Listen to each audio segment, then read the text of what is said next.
Pourquoi pas moi? Pourquoi pas moi? Pourquoi pas moi? Nous allons à la rencontre de Léane, entrepreneur dans la mode. Bonjour Léane, dans un premier temps, j'aimerais que vous vous présentiez s'il vous plaît.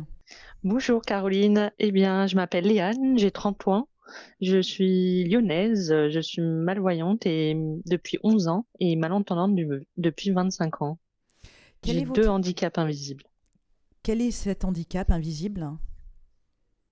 J'ai le syndrome de Usher qui est une rétinite pigmentaire et elle affecte la vue et l'ouïe petit à petit. Donc j'ai une cécité qui est nocturne et un tout petit champ visuel restreint, donc j'ai pas de vision périphérique. Donc à terme, je deviendrai aveugle et sourde. Alors maintenant, on va rentrer dans le vif du sujet, votre passion qui est devenue votre métier. Est-ce que vous pourriez nous en dire un peu plus? Alors, la passion, oui, de la couture, je l'ai eue depuis quelques temps. Déjà par ma grand-mère qui travaillait chez la ligne Roset et qui m'a appris à faire les petites coutures. Et au lycée, quand j'ai voulu me tourner vers un bac pro, j'ai décidé de faire le métier de la mode en vêtements. Donc voilà, c'était vraiment une passion. Donc cette passion existe dans votre vie depuis toujours. Et comment avez-vous réussi à en faire votre domaine de prédilection avec le handicap? Puisque forcément, c'est visuel, c'est l'image, donc ça peut paraître antinomique. Oui, c'est vrai. Alors moi, ce qu'il faut savoir, c'est que j'ai eu la chance de faire mon métier, mon diplôme en métier de la mode quand je voyais encore très bien. Et en fait, ce qui m'a rapprochée, c'est quelques années après, j'ai eu une dégradation visuelle et ce qui m'a valu de reprendre contact avec la canne de détection. Et c'est là que je me suis rendu compte, comme je suis du genre plutôt quelqu'un perfectionniste, organisé, je me suis rendu compte qu'en fait, il manquait des accessoires pour pouvoir utiliser la canne en toute sérénité et selon ses besoins. Donc voilà. Donc en plus avec la mode, j'avais envie d'avoir des accessoires qui soient jolis pour pouvoir se montrer dehors. Donc c'est vraiment des accessoires pour transporter la canne, entre autres. C'est un genre d'étui, si je devais résumer, comme pour les parapluies en fait, mais que vous Oui, customisez, que vous rendez design et fashion pour les oui. malvoyants et les aveugles, c'est ça? Oui, après, il y a plusieurs modèles de pochettes. Il y en a qui peuvent être donc simplement, comme tu dis, des housses.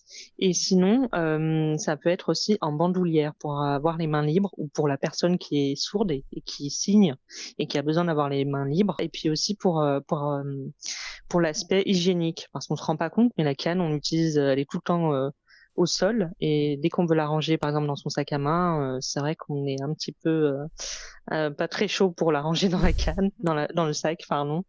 Donc voilà. C'est aussi intelligent qu'ingénieux.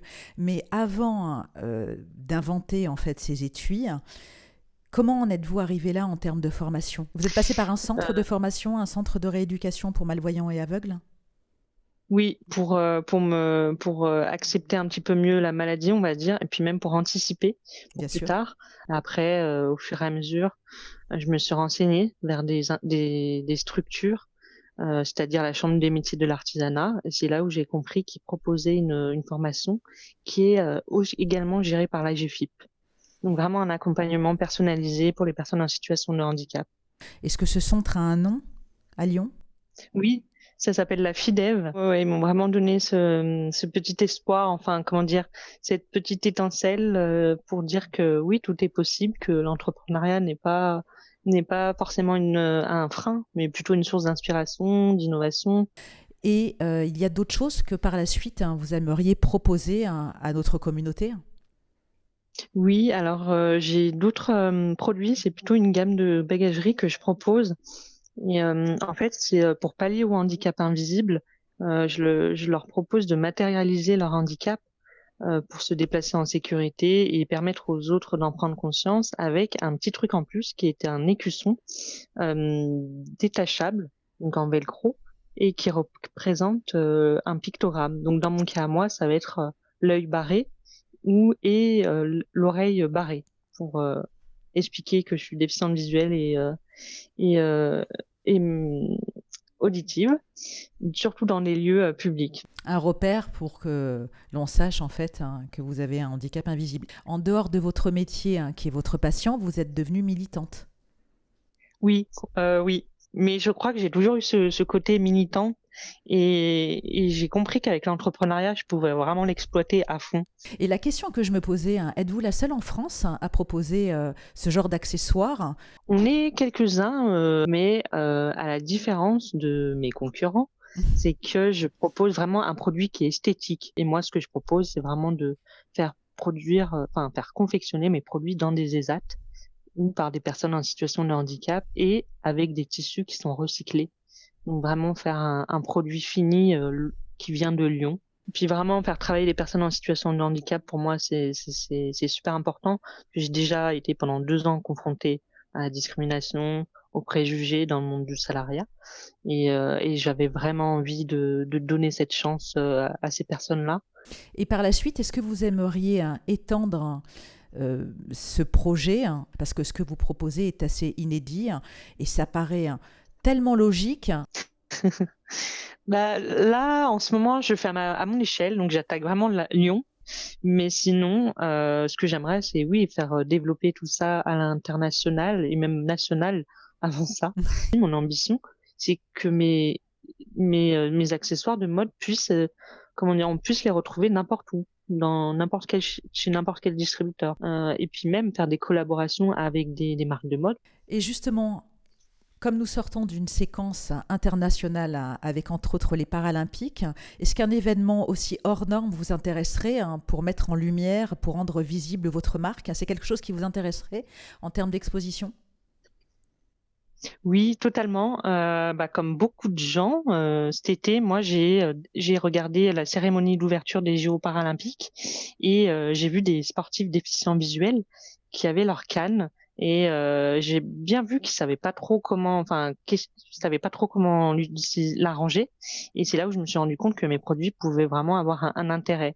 Donc c'est vrai que mon objectif, c'est quand même d'imposer mes produits au prochain JO à Los Angeles en 2028. Pour vous soutenir et découvrir vos créations, pourriez-vous nous donner l'adresse de vos réseaux sociaux, s'il vous plaît? Alors oui, vous pouvez suivre ma marque qui s'appelle Yeux de l'Esprit. Vous pouvez me suivre sur Instagram, sur Facebook et sur LinkedIn. Comme nous arrivons à Ah, la fin de l'interview, est-ce que vous auriez un message à transmettre, des gens auxquels vous pensez en termes de remerciements? oui, j'ai beaucoup de personnes à remercier parce que c'est vraiment eux qui m'ont poussé vers l'entrepreneuriat.